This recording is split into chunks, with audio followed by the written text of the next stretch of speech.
এই যে জামাতের এমপি প্রার্থীরা ভণ্ডরা, সব এরা ভণ্ড, এরা নাকি আবার ইসলাম কায়েম করবে। যে ভণ্ড একটা আছে আপনার মুফতি আমির হামজা, নামধারী ভণ্ড, তাফসীর করে বেড়ায়। সে বলছে কি জামাত ইসলামকে একটা ভোট দিলে আপনি 18 কোটি নামাজের সওয়াব পাবেন। এটা কোন দলিল আছে ভাই? আবার বলছে বিড়িতে সুকটান দিয়েও দাঁড়িয়ে পাল্লায় ভোট চাইলে আল্লাহ মাফ করে দিতে পারে। তোবা তোবা তোবা তোবা।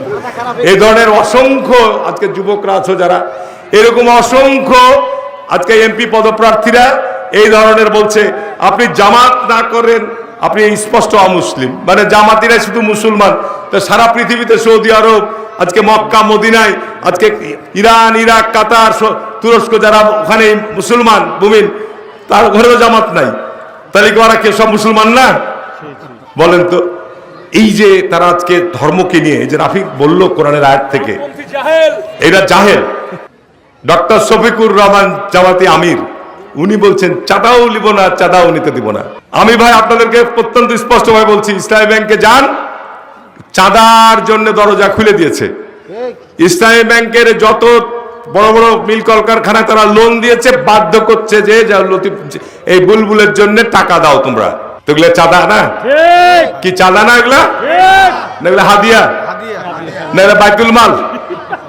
কয়দিন আগে আপনার আজাহারিকে নিয়ে আমার বাড়ির কানটাতে মিটিং করলেন, কুপন ছাপিয়ে সারা বাংলাদেশ ব্যাপী জেলা ব্যাপী চাঁদা তুলে বেরিয়েছে। ঠিক না বেঠিক বলছি? ওগুলা চাঁদা না, সব মুনাফিকি কথাবার্তা, কিছুই কথা নেই, চাঁদা চাঁদা। আচ্ছা বলেন তো ভাই, 5ই আগস্টের পর চাপাই নবাবগঞ্জে বিএনপির কোন নেতারা চাঁদা তুলাতুলি করে বেরিয়েছে? কোন অভিযোগ আছে? আর তারেক রহমান যে সমস্ত বিএনপির কর্মীদের বিরুদ্ধে চাঁদার অভিযোগ এসছে, বহিষ্কার করেছে জামাত ইসলাম, ওদেরকে আবার জামাত ইসলাম যোগ দেওয়া। তাহলে বলেন ওরা সব জামাত ইসলামের যে সব ভালো হয়ে গেল। এখন আপনার জামাত ইসলামের আমিররা যে বেফাস কথাবার্তা বলছে, এমপি প্রার্থীরা, কে বলছে জিন্দা ওলিকে যদি দেখতে চান তাহলে ডক্টর শফিকুরকে দেখেন। ঠিক না ঠিক বলছি? কথাগুলো কি মিথ্যা?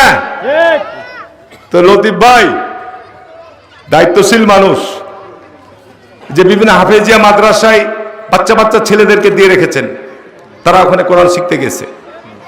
আপনার বিভিন্ন মাদ্রাসায় ছাত্র, ওইখানকার মাদ্রাসার শিক্ষকরা ওই কমলমতি বাচ্চাদেরকে বলছে যে বাপ মাকে যে যেভাবেই হোক বাধ্য করবা যে দাঁড়ি পাল্লায় ভোটটা দেয়, হাত পা ধরবা যেন দাঁড়ি পাল্লায় ভোটটা দেয়। এটা কি তাদের কাজ? বলেন ভাই বোনেরা, আপনার এটা কি তাদের কাজ? আপনি আপনার শিশুকে পাঠিয়েছেন কোরআন শিক্ষার জন্য, ঠিক না বেঠিক বলছি? আপনি কাকে ভোট দিবেন না দিবেন, ওই শিশু বাচ্চাটিকে তারা বলছে তোর বাপ মাকে যে দাদা দাদিকে বলবা যে হাত পা ধরছি যে আমাদেরকে দাঁড়ি পাল্লায় ভোটটা দাও। কত বড় তারা পাপের সাথে লিপ্ত হয়ে গেছে।